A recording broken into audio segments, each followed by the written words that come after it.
we're going to start. Welcome back, first and foremost. On the process, was there a contingency of how it would work if a coach went down? And if there was, did it work as well as you hoped it would? Yeah, look, it's great to be back. It has been a frustrating week, being in my hotel room, but it was great to be back with the squad on Wednesday. And yeah, in terms of contingencies, I think what we've found over the last 12 months is that technology can play a big part in connecting with people. So whether that's being in a meeting via Zoom or presenting to the players with video clips, having meetings with them over the phone. And actually the week that we had with those two games, with obviously the Sharks game, with the late changes and a lot of people being in isolation, there wasn't so much coaching time that I missed, just the connections with the players and the being in the room with them. I'm sure you wouldn't want to repeat this process, but was there anything actually that emerged that you thought, actually that's a bonus, I wouldn't have normally got that? No. No, wouldn't want to repeat it. And look, I think you really miss the conversations you would have after a meeting or being on a training field, just to get the feel of where people are, and you do feel like you're not there when even though you're on a phone call or you're watching the game remotely and messaging the other coaches during the game just on things that you were seeing, but nothing beats being there. We're at the business end of the tour now. How important is this game tomorrow? It sounds a very simplistic question, but I imagine it's a simplistic answer, isn't it? Yeah, it's really important. It's our last game before the tests, so we know the test series will be a different focus, different level of intensity. This is an opportunity for players to play again, some that didn't play last week, some that haven't played yet on tour. So it's a massive game for everyone involved. It's a big game for our learning too, what we've been working on, what we learned from our last two games, in particular the one on Wednesday. And it's obviously a huge game for selection. We haven't discussed test selection at all, and we know that that's going to occupy our minds on Sunday, and it's the last chance for players to put their hands up. We know from history Warren Gatland is prepared to pick someone for a test match, and they've actually played the Wednesday before. So I imagine this squad have all been reminded this is a Saturday before. No one's ruled in, no one's ruled out then. Yeah, look, I don't think we have to remind them. I think they know that this is a big opportunity. The players that played on Wednesday, I would imagine would have realised that it was an even bigger opportunity for them because we're playing against the shadow Springbok team. But what's freshest in a coach's mind obviously has influence. So how well the players perform tomorrow will add to what they've already done on tour. But yeah, it's an opportunity for people to grab. How excited are you to see what Marcus Smith can do? He's only just stepped off a plane and here he is starting again for the Lions. Yeah, I'm excited, but I've also managing my expectations, and I'm sure we all are. This is a tough game for not for him, but for the whole squad. We've only had one training session going into this game, so the Wednesday Saturday turnaround is really tough. So things won't go perfectly.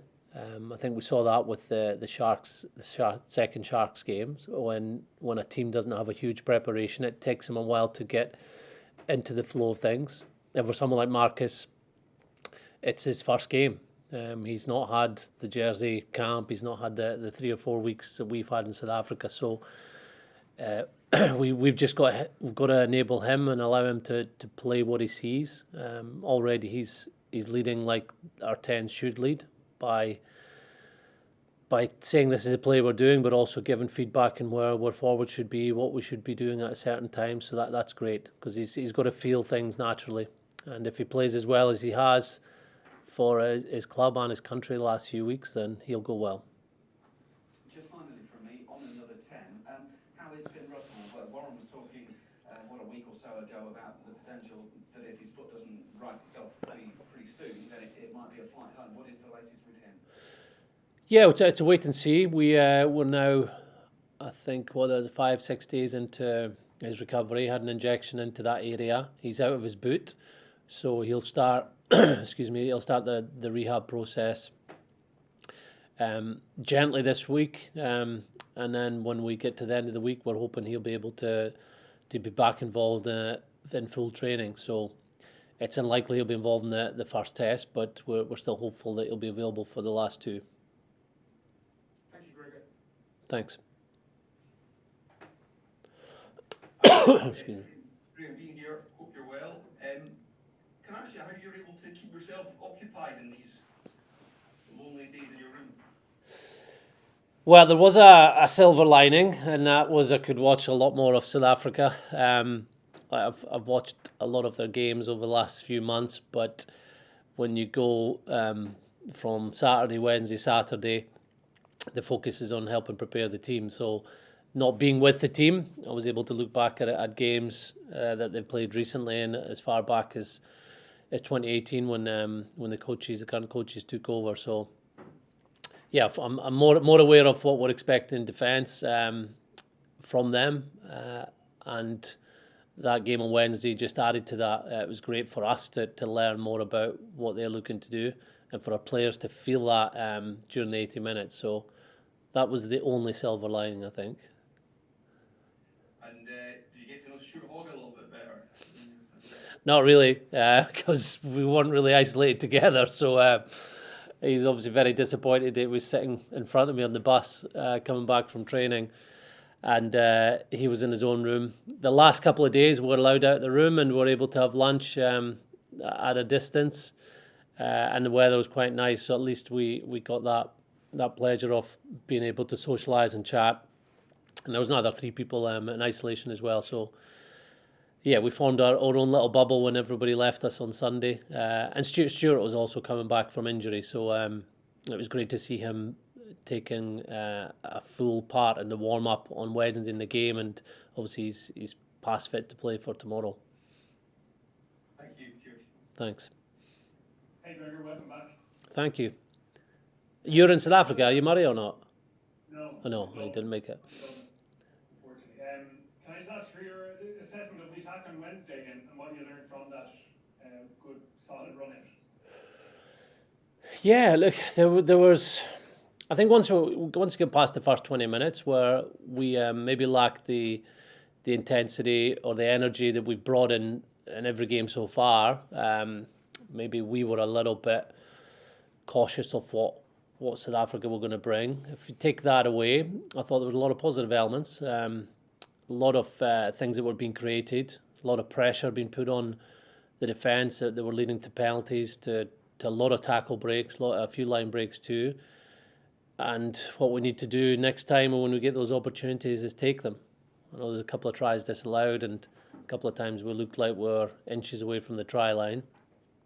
So yeah, you can look at that with a glass half full or glass half empty. I'd like to look at it optimistically, that we did put pressure on them and we had opportunities to score more points. We just have to make sure we do that next time.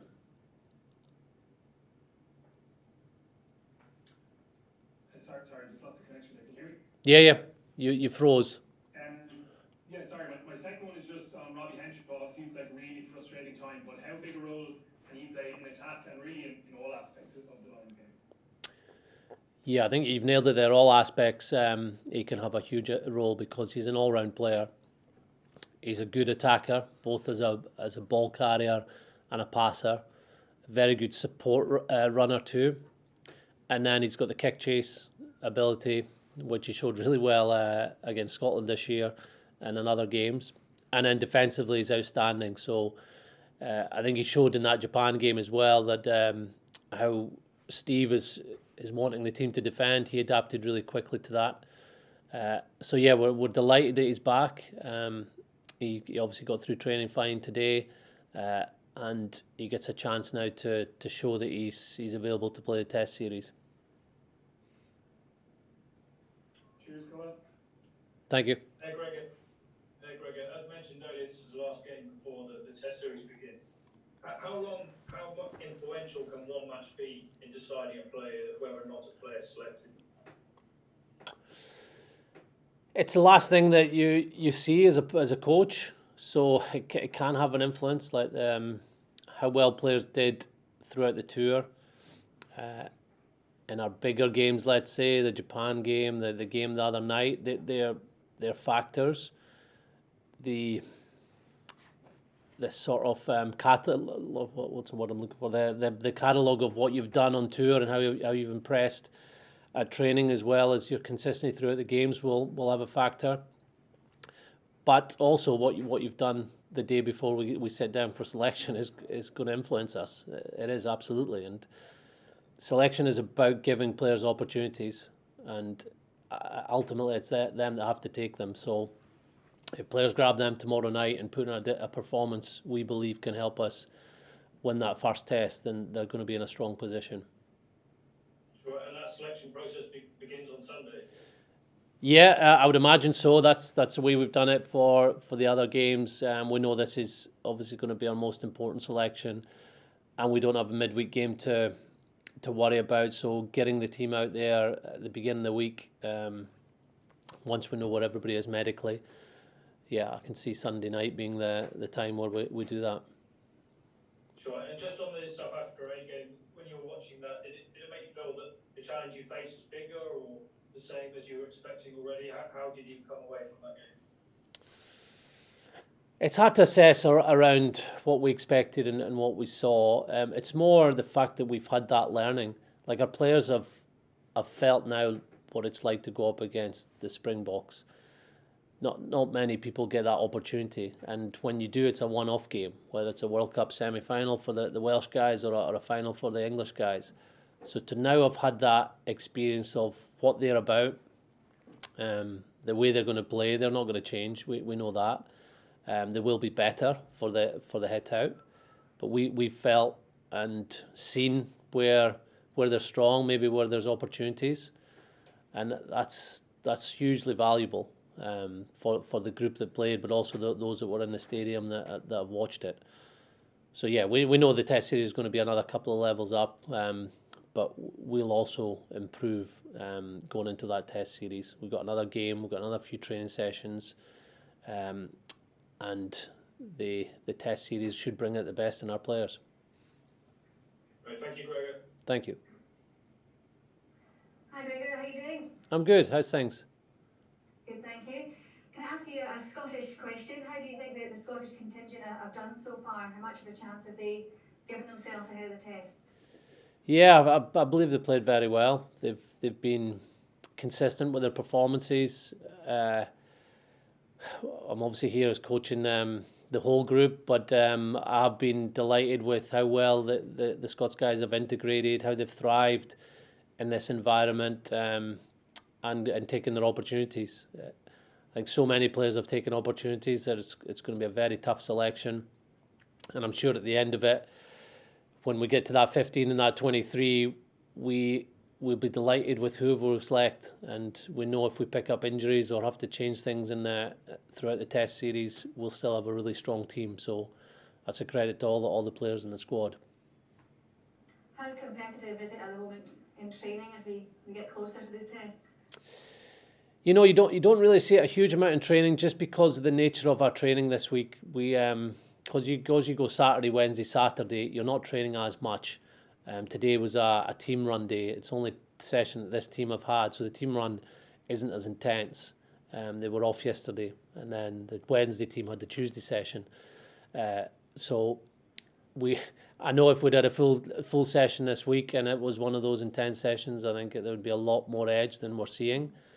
But our learnings are coming through our games now. That's where players get the chance to show their intensity. Hi, Gregor. Can I pick up on a couple of your earlier answers? You said to Dunk with the competition for places, when it comes to test selection, you look at the catalogue of their work. How do you judge guys like Robbie and Stuart, who sort of through no fault of their own have missed a large chunk of this tour?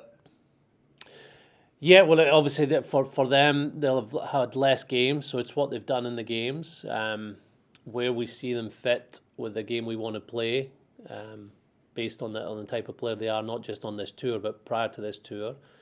And both of them have an opportunity tomorrow, so it would have been much tougher for them if they hadn't been available for this game. even if they'd been fit for next week. So knowing that they're both fit and they're going to get a game, that adds to the quality and the competition we have for places. So that they can still play their way in with an excellent performance tomorrow. Absolutely, and we know that we want to give players opportunities. Same with Alan Wynne. He's came out, and maybe we weren't thinking, and maybe he wasn't thinking they'd be involved in this game. But we want to give players the opportunity to show where they are physically, but also where they are in terms of their form. So it's now up to them to grab it. And when you said you were locked in your Johannesburg hotel room and studying up on South Africa, watching all those videos, you said you learned a few new things. What can you elaborate on? What I'm going to tell you about what I've learned? That's a good question. No, look, it was confirming some thoughts. It's just, and sometimes when you watch a game for a second or third time, you see something new. So not all of what you learn and you study you can put into a game plan. Or actually, if it's in the game plan, it doesn't come out that weekend. But that experience that I had, spending a bit more time watching South Africa, and in particular the game that we played against their shadow team on Wednesday, those are going to be helpful for us. Just knowing our enemy, knowing what we can expect in certain situations, but we've also got to focus on ourselves too. Like, knowing the enemy is important, but knowing our strengths, knowing what will put them under pressure, and getting the way we want to play out in the Test series is going to get us the win. Thank you. Thank you. Hello, Gregor. It's Hugo. Hello. How you doing? Fine, thank you. Looking at your starting fly half for the first test, not expecting you to tell us who that is, but whoever it is will not have had much game time on the tour, even including the Japan match. Does that disappoint you? Would you have liked more of a chance to see that person in operation? And can you tell us how you've been making up for that in training, maybe by running the 10, 12, 13 combination that you intended the first test? Yeah, I think having 3 10s, we wanted to give them all an opportunity to play at 10, which they've all had. We've also got a 4th 10 out now who's playing tomorrow. So I think they've all had 2 starts, I think, at 10. Finn hasn't. He's only had 1 start at 10, but he's came off the bench. So 2 starts isn't bad. These are guys who are experienced players. They're all between 28, 30-year-olds, so they know their way around a test match, and they've trained pretty much fully, apart from Finn, in the last few days. So yeah, they'll be fine. Whoever is selected at 10, we obviously hope that they're fully fit, and that's one reason why Dan and Owen aren't involved tomorrow, is just to make sure that we've got a full week of training next week with those guys available. Thank you. Cheers. Thanks. Thank you very much, everyone. Thank you.